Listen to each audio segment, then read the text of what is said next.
Hi everybody, welcome to today's reading of Percy Jackson and the Lightning Thief. We are going to pick right back up where we left off, that Percy and Annabeth and Grover are getting ready to head out on their quest.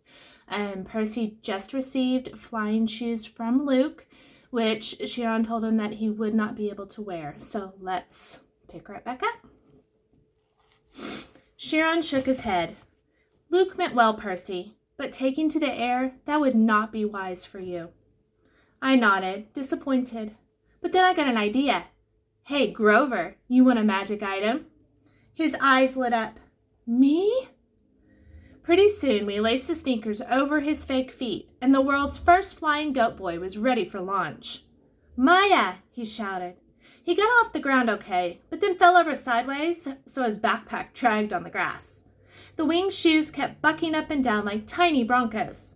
Practice, Chiron called after him. You just need practice. Ah! Grover went flying sideways down the hill like a possessed lawnmower, heading straight towards the van. Before I could follow, Chiron caught my arm.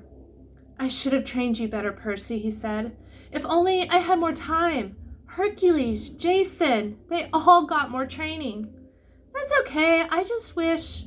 I stopped myself because I was about to sound like a brat. I was wishing my dad had given me a cool magic item to help out on the quest. Something as good as Luke's flying shoes or Annabeth's invisible cap. What am I thinking? Cried Chiron. I can't let you go away without this. He pulled a pen from his coat pocket and handed it to me. It was an ordinary disposable ballpoint black ink removable cap. Probably cost 30 cents. Gee, I said, thanks. Percy, that's a gift from your father. I've kept it for years, not knowing who you were, who I was waiting for. But the prophecy is clear to me now. You are the one.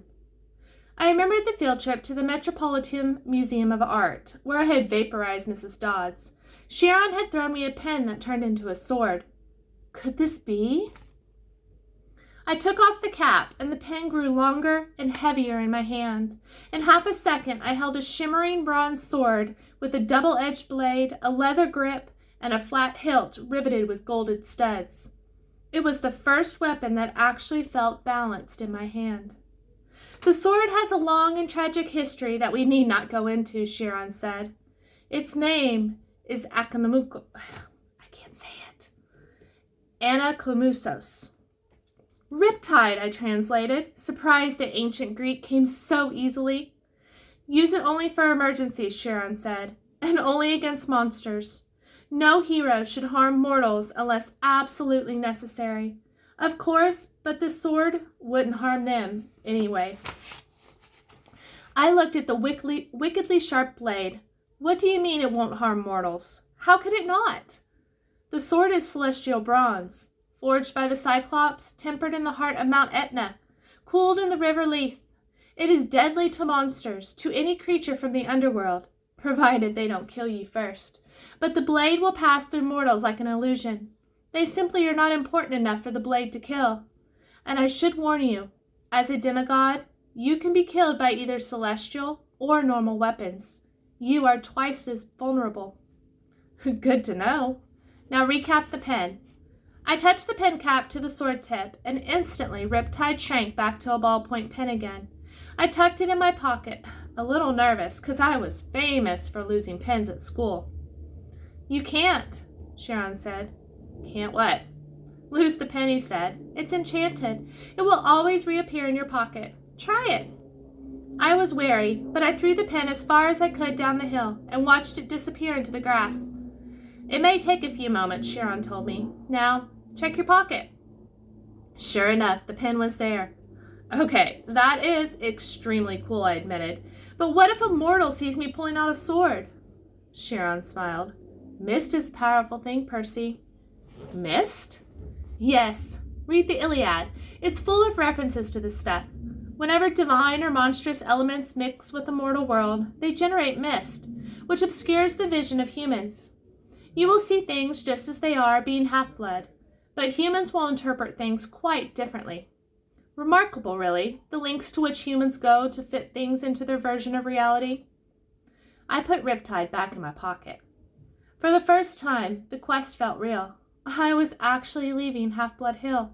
I was heading west with no adult supervision and no backup plan, not even a cell phone. Chiron said cell phones were traceable by monsters. If we used one, it would be worse than sending up a flare. I had no weapon stronger than a sword to fight off monsters and reach the land of the dead. Chiron, I said, when you say the gods are immortal, there was a time before them, right? 4 ages before them. Actually, the time of the Titans was the 4th age, sometimes called the Golden Age, which is definitely a monosomer. This time of the age is Western civilization, and the rule of Zeus is the 5th age. So what was it like before the gods? Chiron pursed his lips. Even I am not old enough to remember that, child, but I know it was a time of darkness, savagery for mortals. Kronos, the lord of the Titans, called his reign the Golden Age because men lived innocent and free of all knowledge. But that was mere propaganda. The Titan King cared nothing for your kind except as appetizers or as a source of cheap entertainment. It was only the early reign of Lord Zeus, when Prometheus, the good Titan, brought fire to mankind, that your species began to progress. And even then, Prometheus was branded a radical thinker. Zeus punished him severely, as you may recall. Of course, eventually the gods warmed to humans, and Western civilization was born. But the gods can't die now, right? As long as the Western civilization is alive, they're alive. So even if I failed, nothing could happen so bad it would mess up everything, right? Chiron gave me a melancholy smile. No one knows how long the age of the West will last, Percy. The gods are immortal, yes, but then so were the Titans. They still exist, locked away in their various prisons, forced to endure endless pain and punishment, reduced in power, but still very much alive. May the fates forbid the gods should ever suffer such a doom, or that we would ever return to the darkness and chaos of the past. All we can do, child, is follow our destiny. Our destiny, assuming we know that's what it is. Relax, Chiron told me. Keep a clear head and remember, you may be about to prevent the biggest war in human history. Relax, I said. I'm very relaxed. When I got to the bottom of the hill, I looked back. Under the pine tree that used to be Talia, daughter of Zeus, Chiron was now standing in full horseman form, holding his bow high in salute. Just your typical summer camp send-off by your typical centaur. Argus drove us out of the countryside and into western Long Island. It felt weird to be on a highway again. Annabeth and Grover sitting next to me as if we were normal carpoolers. After 2 weeks at Half-Blood Hill, the real world seemed like a fantasy. I found myself staring at every McDonald's, every kid in the back of their parents' car, every billboard, and every shopping mall. So far so good, I told Annabeth. 10 miles and not a single monster. She gave me an irritated look. It's bad luck to talk that way, seaweed brain. Remind me again why you hate me so much. I don't hate you. Could have fooled me. She folded her cap of invisibility. Look, we're just not supposed to get along, okay? Our parents are rivals. Why? She sighed. Many reasons. How many reasons do you want? One time, my mom caught Poseidon doing something he shouldn't have been doing. Another time, Athena and Poseidon competed to the patron god for the city of Athens. Your dad created some stupid saltwater spring for his gift. My mom created the olive tree. The people saw that her gift was better, so they named the city after her. They must really like olives. Oh, forget it. Now, she invented the pizza? That I could understand. I said forget it. In the front seat, Argus smiled. He didn't say anything, but one blue eye in the back of his neck winked at me. Traffic slowed us down in Queens. By the time we got into Manhattan, it was sunset and starting to rain. Argus dropped us off at the Greyhound station on the Upper East Side, not far from my mom and Gabe's apartment. Taped to a mailbox was a soggy flyer with my picture on it. Have you seen this boy? I ripped it down before Annabeth and Grover could notice. Argus unloaded our bags, made sure we got our bus tickets, and then drove away, the eye on the back of his hand opening to watch us as he pulled out of the parking lot. I thought about how close I was to my old apartment. On a normal day, my mom would be home from the candy store by now. Smelly Gabe was probably up there right now playing poker, not even missing her. Grover shouldered his backpack. He gazed down at the street in the direction I was looking. You want to know why she married him, Percy? I stared at him. Were you reading my mind or something? Just your emotions, he shrugged. Guess I forgot to tell you satires can do that. You were thinking about your mom and your stepdad, right? I nodded, wondering what else Grover might have forgotten to tell me. Your mom married Gabe for you, Grover told me. You call him smelly, but you've got no idea. The guy has this aura. Yuck. You can smell him from here. I can smell traces of him on you, and you haven't been near him for a week. Ugh, thanks, I said. Where's the nearest shower? You should be grateful, Percy. Your stepfather smells so repulsively human, he could mask the presence of any demigod. As soon as I took a whiff inside his Camaro, I knew. Gabe had been covering your scent for years. If you hadn't lived with him every summer, you probably would have been found by monsters a long time ago. Your mom stayed with him to protect you. She was a smart lady. She must have loved you a lot to put up with that guy, if that makes you feel any better. It didn't, but I forced myself not to show it. I'll see her again, I thought. She isn't gone. I wonder if Grover could still read my emotions, mixed up as they were. I was glad he and Annabeth were with me, but I felt guilty that I hadn't been straight with them. I hadn't told him the real reason I had said yes to this crazy quest. The truth was, I didn't care about retrieving Zeus's lightning bolt, or saving the world, or helping my father out of trouble. The more I thought about it, I resented Poseidon for never visiting me, never helping my mom, never sending lousy child support check. He had only claimed me because he needed a job done. All I cared about was my mom. Hades had taken her unfairly, and Hades was going to give her back. You will be betrayed by the one you call a friend, the oracle had whispered in my mind. You will fail to save what matters most in the end. Shut up, I told it. The rain kept coming down. We got restless waiting for the bus and decided to play some hacky sack with one of Grover's apples. Annabeth was unbelievable. She could bounce the apple off her knee, her elbow, her shoulder, whatever. I wasn't too bad myself. The game ended when I tossed the apple toward Grover and it got too close to his mouth. In one mega goat bite, our hacky sack disappeared, core, stem, and all. Grover blushed. He tried to apologize, but Annabeth and I were too busy cracking up. Finally, the bus came, and we stood in line to board. Grover started looking around, sniffing the air like he smelled his favorite school cafeteria delicacy, enchiladas. What is it? I asked. I don't know, he said tensely. Maybe it's nothing. I could tell it wasn't nothing. I started looking over my shoulder, too. I was relieved when we finally got on board and found seats together in the back of the bus. We stowed our backpacks. Annabeth kept slapping her Yankees cap nervously against her thigh.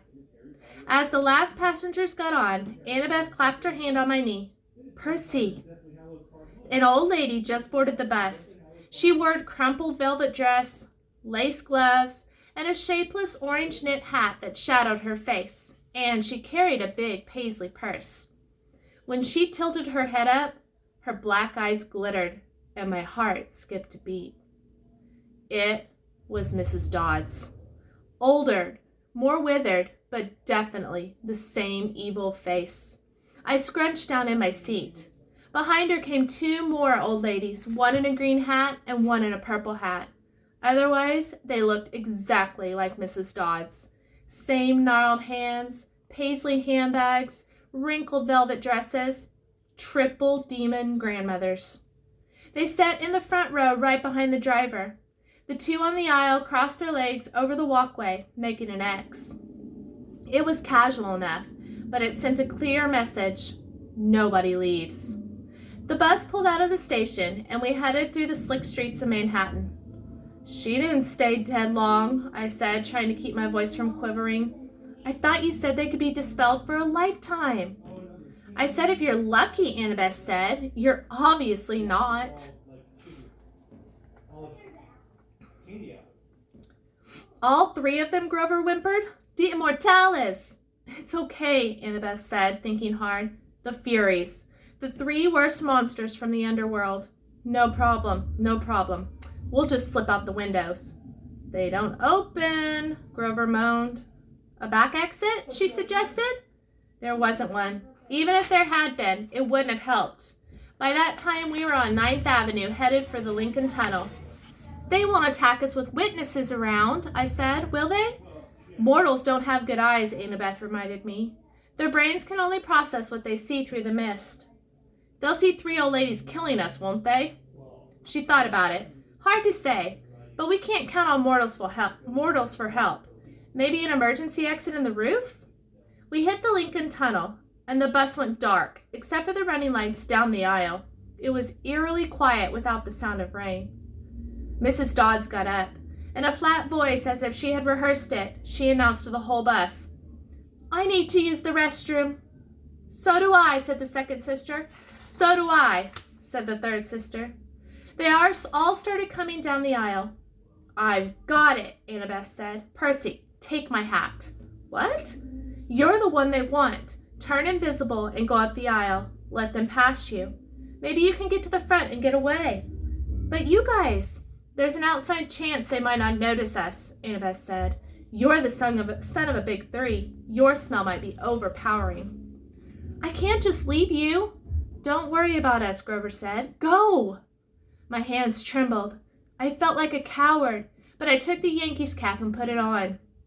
When I looked down, my body wasn't there anymore. I started creeping up the aisle. I managed to get up 10 rows, then duck into an empty seat just as the Furies walked past. Mrs. Dodds stopped, sniffing, and looked straight at me. My heart was pounding.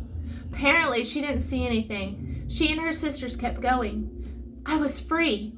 I made it to the front of the bus. We were almost through the Lincoln Tunnel now, and I was about to press the emergency stop button when I heard hideous wailing from the back row. The old ladies were not old ladies anymore. Their faces were still the same. I guess those couldn't get any uglier.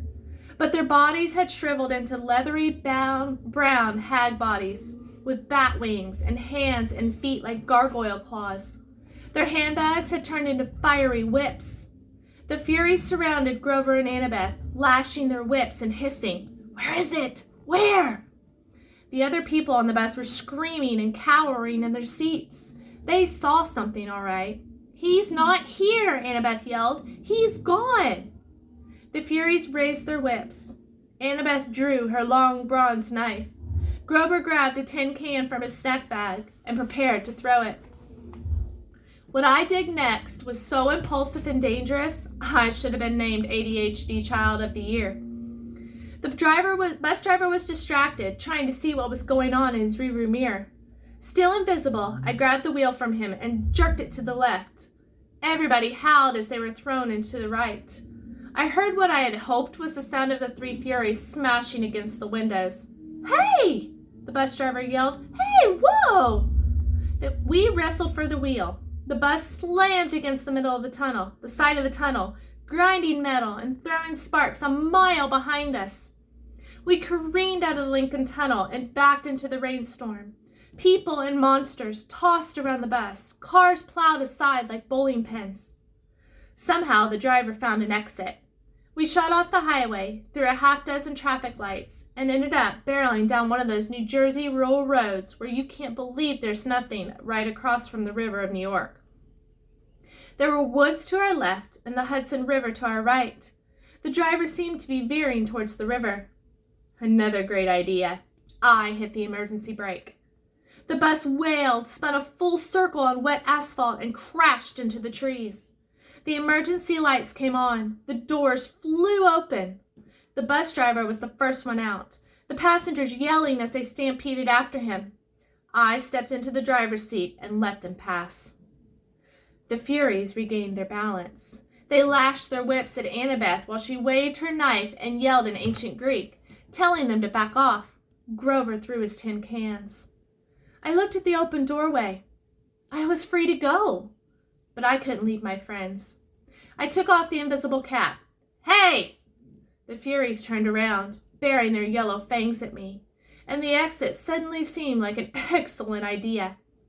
Mrs. Dodds stalked up the aisle just as she used to do in class, about to deliver my F- math test. Every time she flicked her whip, red flames danced across the barbed leather. Her two ugly sisters hopped up on top of the seats, either side of her, and crawled toward me like big, nasty lizards. "Perseus Jackson," Mrs. Dodds said in an accent that was definitely from somewhere farther south than Georgia, "you have offended the gods. You shall die." "I liked you better as a math teacher," I told her. She growled. Annabeth and Grover moved up behind the Furies cautiously, looking for an opening. I took the ballpoint pen out of my pocket and uncapped it. Riptide elongated into a shimmering double-edged sword. The Furies hesitated. Mrs. Dodds had felt Riptide's blade before. She obviously didn't like seeing it again. "Submit now," she hissed, "and you will not suffer eternal torment." "Nice try," I told her. "Percy, look out!" Mrs. Dodds lashed her whip around my sword hand, while the Furies on either side of me lunged. My hand felt like it was wrapped in molten lead, but I managed not to drop Riptide. I struck the Fury on the left with its hilt, sending her toppling backwards into a seat. I turned and sliced the Fury on the right. As soon as the blade connected with her neck, she screamed and exploded into dust. Annabeth got Mrs. Dodds in a wrestler's hold and yanked her backwards, while Grover ripped the whip out of her hands. "Ow! Ow!" he yelled. "Hot! Hot!" The Fury I had hilt slammed came back at me again, talons ready, but I swung Riptide, and she broke open like a piñata. Mrs. Dodds was trying to get Annabeth off her back. She kicked and clawed and hissed and bit, but Annabeth held on, while Grover got Mrs. Dodds' legs tied up with her own whip. Finally, they both shoved her backward into the aisle. Mrs. Dodds tried to get up, but she didn't have room to flap her bat wings, so she kept falling down. "Zeus will destroy you," she promised. "Hades will have your soul." "Not quite yet," I yelled. Thunder shook the bus. The hair rose on the back of my neck. "Get out!" Annabeth yelled at me. "Now!" I didn't need any encouragement. We rushed outside and found the other passengers wandering around in a daze, arguing with the driver or running around in circles yelling, "We're gonna die!" A Hawaiian shirt tourist with a camera snapped my photograph before I could recap my sword. "Our bags," Grover realized. "We left our—" Boom!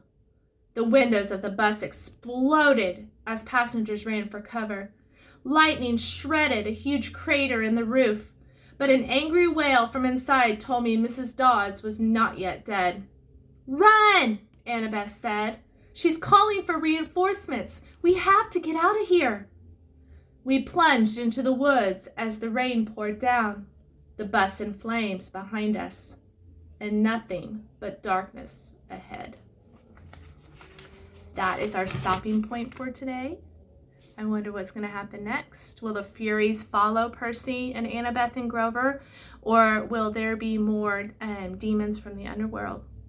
You'll have to wait until Monday to see. Have a fabulous weekend. Bye.